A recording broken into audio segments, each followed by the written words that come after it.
Et donc le quatrième cénacle, c'est le cénacle de Jean-Jacques Jambrowski sur technique, technologie et valeur de l'humain. Et je pense qu'il va le présenter lui-même. Jean-Jacques, tu as la parole. Merci, très cher frère président. Très chers frères et très chères sœurs, initialement, lorsque nous en avions débattu lors d'une réunion chez Françoise, qui n'est pas une sœur, mais qui est le nom du restaurant proche des Invalides, j'avais proposé quelque chose dont le titre était Technologie, liberté et responsabilité. Et puis je me suis aperçu que cet intitulé était susceptible, d'une part, d'être réducteur et d'autre part, de nous cantonner à certaines technologies, les technologies de l'information et de la communication, l'informatique. Et pour être de ceux qui, parmi vous, je ne suis pas le seul, utilisent ces objets, ces outils en permanence et depuis des décennies, il m'a semblé que tel ne devait pas être l'objet de notre réflexion. Que plus globalement, la technique, la technologie, c'est l'ensemble des outils, l'ensemble des machines, l'ensemble des procédés et de toutes les méthodes qu'on emploie dans l'activité humaine. Et je me faisais la réflexion, lorsque je prends le métro en bas de chez moi, que jadis, il y avait un poinçonneur, il n'y en a plus. Jadis, il y avait quelqu'un qui ouvrait et fermait la porte du métro après s'être assuré que personne ne montait plus et ne risquait d'être pris dans les portes. Il n'y en a plus. Et il y a encore quelques machinistes, mais sur la ligne de métro qui passe en bas de chez moi, il n'y a plus de métro, le métro est automatique. Alors on peut s'émerveiller devant la technologie, devant le fait que les métros vont plus vite et sont moins espacés. On peut aussi se lamenter devant les pertes d'emplois et que vont devenir ceux dont le destin, la formation, était d'être poinçonneur, contrôleur ou conducteur de métro au moment où on a toute tendance à faire passer par une technique triomphante. Et ce qui est vrai de cette technique toute simple, toute élémentaire du métro, est vrai, vous le savez, de toutes sortes d'activités humaines. Et l'autre jour, vous avez peut-être vu ce reportage à la télévision qui montrait que dans les sous-sols de certains immeubles ou dans les superstructures de certains immeubles, on allait mettre en place des systèmes de culture hydroponique où sur 10 ou 15 niveaux, et tout ça sur 6 ou 7 mètres, on allait cultiver des laitues, des radis, des légumes frais qui n'auraient donc pas de dette carbone, je dis ça pour Jean-Philippe, de transport pour amener ces fruits et ces légumes depuis leur pays, leur campagne d'origine, et qui seront produits dans l'immeuble même où ils seraient consommés, et que c'était un indiscutable progrès. Et que d'ailleurs, on peut, avec leurs déchets, par le même moyen quasiment automatique, fabriquer le peu de compost dont on aura besoin pour les mettre en culture. Alors, on peut s'extasier et s'émerveiller devant l'arrivée de la technique et des technologies. On peut s'émerveiller devant ce que l'informatique nous permet de faire, par exemple, d'avoir une conférence Zoom et de voir l'image de 20 et quelques d'entre vous. On peut aussi vouloir mettre des limites à cette poussée de la technique et de la technologie, ou plutôt de moins de faire prendre conscience, ceux qui les mettent en place, des risques inhérents à tout progrès, technique ou technologique, qui par ailleurs a des bienfaits qu'on ne peut pas non plus nier et que de toute façon nous n'avons en aucune façon l'envie, l'intention, ni même la capacité de retarder. Donc c'est source de progrès et de menaces.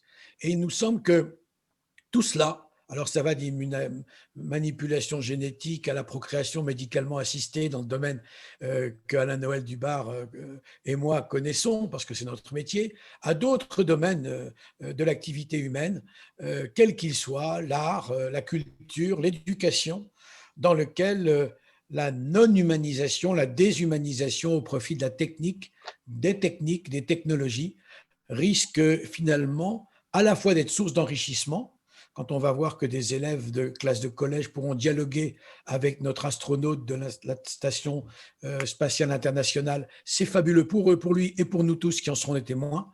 Il faut se demander quelles sont les limites de ce genre d'exercice.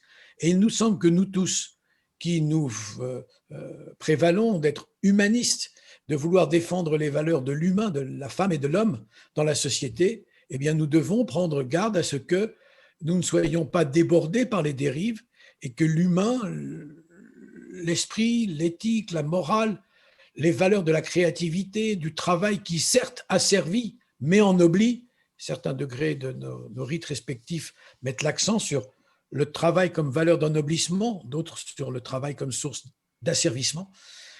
Comment nous pourrions effectivement tracer une route et aider la société qui nous entoure, puisqu'il me semble que le but de la franc-maçonnerie, dans laquelle nous sommes tous engagés, quelle que soit l'obédience, quel que soit le rite, c'est de faire progresser non seulement nous-mêmes, mais au travers de notre propre évolution, l'humain et la société qui nous entoure. Et le but est donc de se réunir 2 fois par mois, pour l'instant par Zoom, de manière à permettre aux frères éloignés de Paris de pouvoir se réunir, de ceux qui ne pourraient de toute façon pas se rendre boulevard Haussmann ou ailleurs, à Paris, facilement. Et puis, davantage peut-être de relations s'il convenait d'échanger des documents, des lettres, des articles, des extraits de lecture, de manière à nourrir la réflexion que nous imaginons produire 2 fois par mois. Moi, j'ai exercé un certain nombre de responsabilités dans ma vie et je suis tout sauf un dictateur, comme l'a dit en son temps le général de Gaulle. Je suis donc plus qu'ouvert aux apports, aux enrichissements, aux constructions proposées par la dizaine de frères et de sœurs, on est un peu plus de 10, qui voudront réfléchir à cela parce que ça me semble être au cœur de notre engagement maçonnique.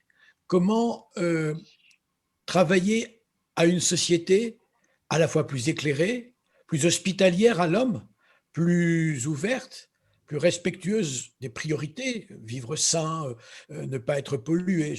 Là encore, je me tourne vers le Cénacle numéro 2. Comment respecter à la fois l'environnement de l'humain et respecter les valeurs morales, intellectuelles, spirituelles qui sont les nôtres dans notre très grande diversité. Je ne veux pas savoir, ou plutôt je n'ai pas à savoir, sauf si vous choisissez d'en parler, vos préférences spirituelles, politiques, religieuses, ni même maçonniques.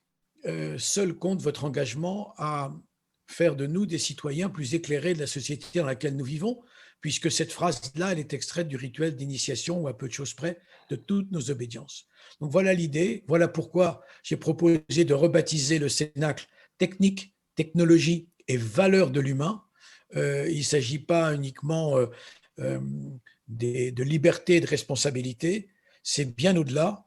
Les valeurs de la transmission, par exemple, sont fondamentales. Dans un monde où tout est confié à des robots, on transmet ce que le programmateur a mis dans le robot, mais pas ce que le pédagogue, au sens Pais agogein, c'est-à-dire conduire un enfant, va choisir de lui transmettre avec toute son humanité. Donc, c'est très ouvert, en fait.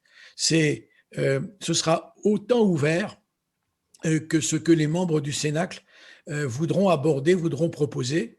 Et le but du jeu, c'est de proposer d'abord à l'ensemble des membres de CEU pour avoir leur aval, mais ensuite par le vecteur le plus approprié, soit sous la bannière de CEU, dans Spirale notamment, mais pas que, ou bien dans tout autre moyen qui paraîtra approprié, de porter à l'attention de ceux qui ont capacité à faire prospérer ces réflexions dans notre société, pas seulement dans nos obédiences, bien sûr, ce type de débat. Si on n'y réfléchit pas, demain, les machines prendront le pas sur l'humain. À certains égards, ce sera un soulagement. À d'autres égards, ce sera une terrible évolution dont nous ne mesurerons les conséquences que trop tard. Encore une fois, dans mon métier, dans mon activité à la fois d'enseignant universitaire et de médecin hospitalier, je me régale des bénéfices de la technologie. Sans elle, je ne ferais pas le quart de ce que je fais. Sans elle, je n'irais pas aussi vite, ni les chercheurs qui nous permettent de bénéficier de nouveaux moyens tous les jours plus performants. Mais je mesure aussi, et je ne désespère pas de conduire à CIU un jour, des gens qui réfléchissent à éthique et intelligence artificielle, en sachant de quoi ils parlent et en matière d'éthique et en matière d'intelligence artificielle. Il faut beaucoup de connaissances, il y en a parmi nous. Il y a des gens qui sont de formidables experts de ces différents enjeux, de ces différents supports de l'activité mentale, psychologique, cérébrale des uns et des autres. Et je voudrais que les uns et les autres puissent apporter leur meilleur concours à ce qui me semble être au cœur même de notre engagement maçonnique, j'ai dit.